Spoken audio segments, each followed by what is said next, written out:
मैं एक आध बात कर दूं।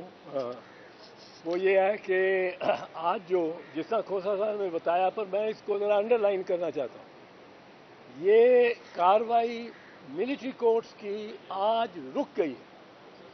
अदालत ने ये पहले खुद फरमाया, चीफ जस्टिस साहब ने अटॉर्नी जनरल से पूछा कि वो ट्रायल तो नहीं हो रहे, और अटॉर्नी जनरल ने जो अश्योरेंस दी है, जो यकीन दहानी कराई है कि कोई ट्रायल नहीं शुरू होगा, वो उन्होंने कराई है किसकी जानिब से?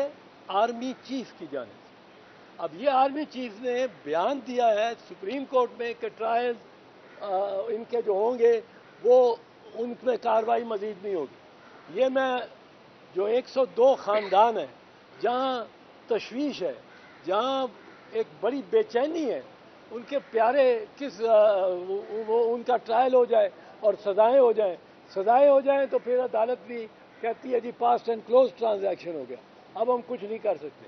ये हमने रोक दिया है। और ये सरदार लतीफ़ खान खोसा साहब ने इसमें बाकायदा एक विक्ट्री है इनकी, और मैं तो ममनून हूँ इनका। पर 102 जो ख़ानदान है जिनके वास्ते बुनियादी तौर पे हम एक पब्लिक इंटरेस्ट की लिटिगेशन के तौर पे ये कर रहे हैं और निकले हुए हैं। राजा सलमान साहब चले गए, वो भी है इसमें। हमारे साथ शुएब शाहीन साहब, ये बड़े इन्होंने भी मेहनत की है और करते हैं, और बड़े हम इनके भी ममनून हैं। पर आज एक ये लगेगी शायद छोटी सी, पर ये जो प्रोसेस अदलिया का होता है, जिस दिन एक स्टे हो जाए ना, जिस पार्टी को मिल जाए उसका हाथ ऊपर आ जाए। सर एक सवाल,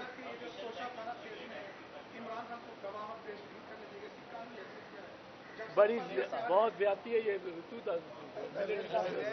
देखिए, तोशा खाना केस में डिफेंस विटनेसेस के तौर पर हमने एप्लीकेशन जमा कराई, और ये एक्यूज का हक होता है।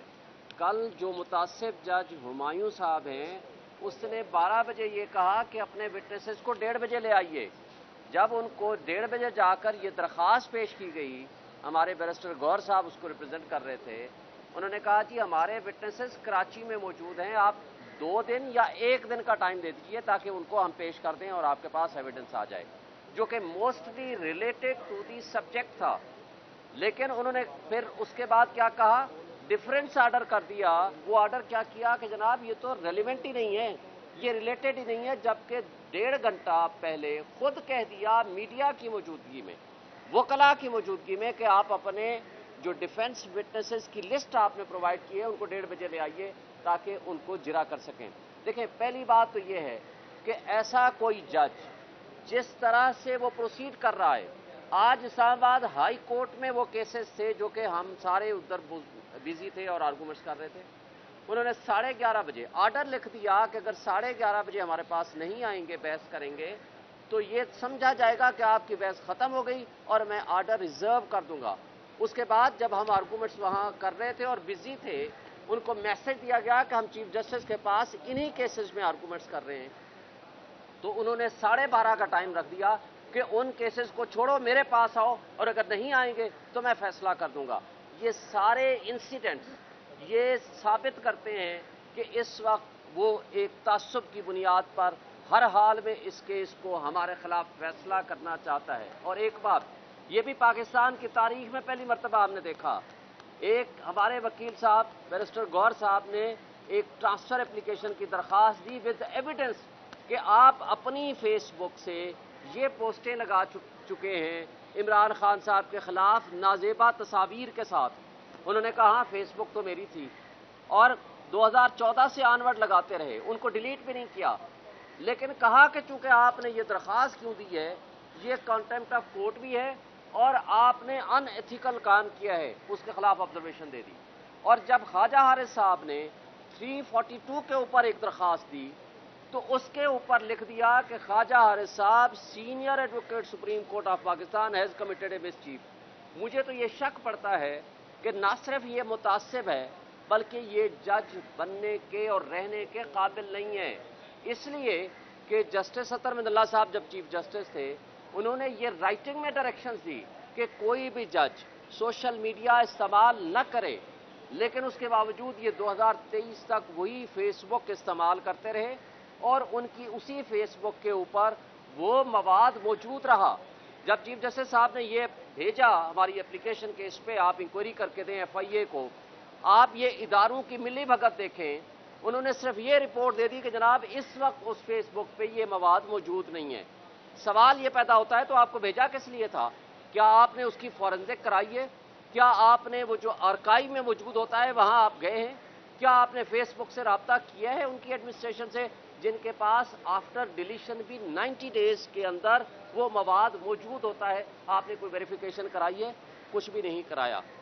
یہ سارا ڈرامہ توشہ خانہ کا اس لیے ہے کہ پولیٹیکل سائٹ پہ عمران خان کا مقابلہ نہیں کر سکتی یہ پی ڈی ایم کی فاشسٹ جماعتیں، اور اب وہ انصاف کو، قانون کو اور عدلیہ کو استعمال کر رہے ہیں کہ کسی طریقے سے عمران خان کا راستہ روکا جائے اور کسی طریقے سے الیکشن کو ڈیلے کیا جائے، کسی طریقے سے ان کو نااہل کیا جائے۔ چیف صاحب نے وہاں بھی تقریباً سٹے کر دیا ہے، کیونکہ چیف جسٹس صاحب نے کہا ہے کہ ان کو بتا دیں کہ ہمارے ہاں آپ موجود ہیں اور ہمارے پاس پینڈنگ ہے۔ ابھی چیف جسٹس اسلام آباد ہائی کورٹ نے اس چیز کا فیصلہ کرنا ہے کہ کیا انہیں کے پاس رہے، اور 3:30 بجے بلایا ہے، اور 3:30 بجے جب بلایا ہے تو چیف جسٹس نے کہا ہے ان کو بتا دو کہ میرے پاس ہے۔ سو اس وقت جب اس طرح کی کیفیت ہو تو وہ فیصلہ نہیں سنا سکتا اور نہ ہی وہ آگے پروسیڈ کر سکتا ہے وہ جج۔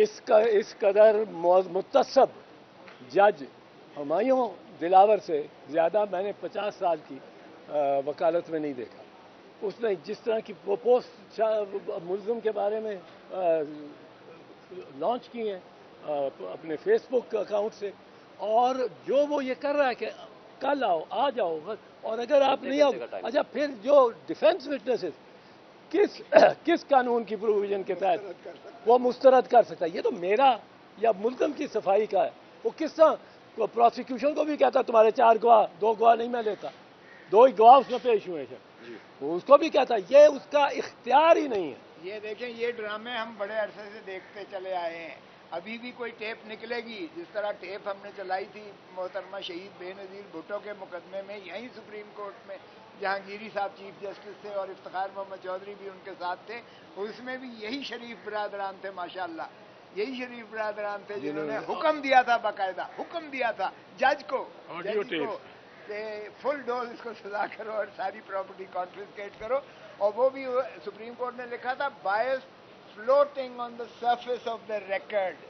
یہ بھی اگر کوئی کرے گا فیصلہ تو bias is floating on the surface of the record, ہوا میں اس فیصلے کو اٹھا کے بکھیر کے سپریم کورٹ یا ہائی کورٹ پھینکے گی۔